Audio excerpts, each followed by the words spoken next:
नमस्कार दोस्तों, हार्दिक स्वागत है, अभिनंदन है हमारे YouTube चैनल में। दोस्तों, आज जानेंगे कि नागा साधु का सत्य क्या है। कैसे हम पहचाने कि यह नागा साधु असली है और कौन सा नकली। मित्रों, नागा साधु भारत की संन्यास परंपरा का एक ऐसा नाम जिसका जिक्र करते ही उत्सुकता आसमान पर पहुंच जाती है। आपकी और हमारी भी हाल में मैंने एक किताब पढ़ी, उसमें कई एक असली नागा साधुओं से जुड़ा हुआ।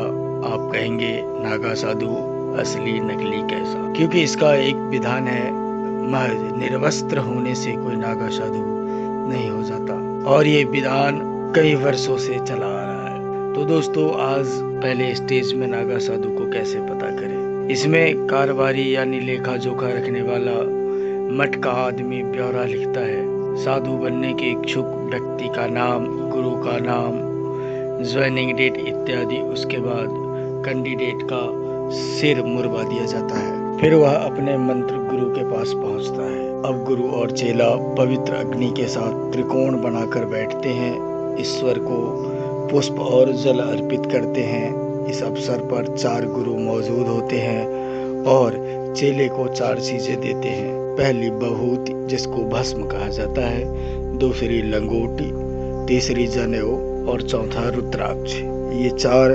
चीजें नागा की असली पहचान माना जाता है। इसके बाद नागा साधु बनने के इच्छुक व्यक्ति के सर पर जो चोटी है वह भी कटवा दिया जाता है। अब मंत्र गुरु उनके कान में 3 बार मंत्र फुसफुसाते हैं। इसके बाद भावी नागा साधु को नया नाम दिया जाता है और पुराने नाम को हटा दिया जाता है। इस नए नाम के साथ पहले स्टेज पूरी हो जाती है। कैंडिडेट को अब महापुरुष कहने की उपाधि मिल जाती है। दूसरी स्टेज है चिंता और चिता।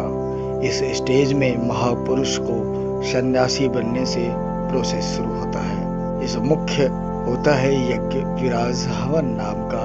ये यज्ञ हमेशा कुंभ मेले के टाइम पे शेड्यूल होता है, अर्थात उसी समय पे सीमित किया जाता है।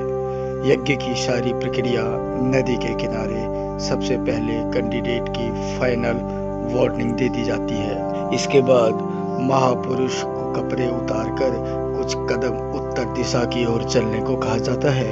फिर गुरु वापस बुला लेते हैं। ये सिंबॉलिक कदम हिमालय की यात्रा को दर्शाते हैं। सूरज ढलने के बाद महापुरुष यानी कैंडिडेट अखाड़े में लौटता है। यहाँ 4 कोनों में 4 चिताएं जल रही होती है। इन्हीं चिताओं को आग के मुख्य यज्ञ शुरू होता है। इस समय ऋग्वेद के पुरुषोक्त आपने सुना भी होगा, शस्त्र शीर्षा पुरखा शस्त्राक्षा शस्त्रपातो सभूमिकुम सर्वत स्वित्वा त्योतिठद्दशांगुलम। इस प्रकार पुरुषोक्त का उच्चारण किया जाता है।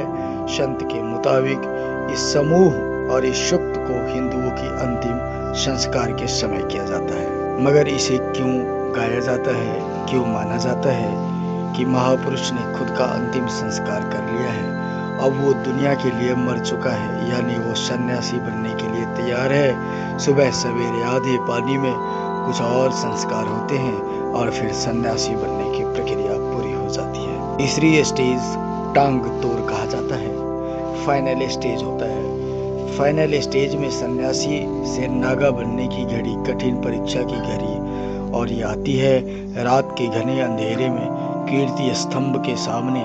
कीर्ति स्तंभ अखाड़ों के बीचों बीच एक लंबा खंभा होता है। सन्यासी 4 श्री महंतों के साथ कीर्ति स्तंभ के सामने पहुंचता है। यहाँ एक आचार्य जल का लोटा लिए खड़े रहता है। आचार्य सन्यासी के ऊपर जल चढ़ाते हैं और फिर पूरी ताकत से उसका लिंग खींचते हैं। ऐसा 3 बार किया जाता है। इस संस्कार को कहते हैं टांग तोड़। ऐसा माना जाता है कि टांग तोड़ में सन्यासी के लिंग के नीचे मेम्ब्रेन तोड़ दिया जाता है। इसके बाद लिंग कभी उत्तेजित अवस्था में नहीं आता, वह काम पार चला जाता है। वासना से किसी भी किस्म से वह मुक्त हो जाता है। दोस्तों, इस साधु को नहीं पता, आपको पता है क्योंकि पास दी। और दोस्तों, अगर यह खास जानकारी आपको अच्छी लगी हो तो हमारे वीडियो को लाइक करें, चैनल को सब्सक्राइब करें और ज़्यादा से ज़्यादा शेयर कर दूसरों तक पहुंचाएं। धन्यवाद।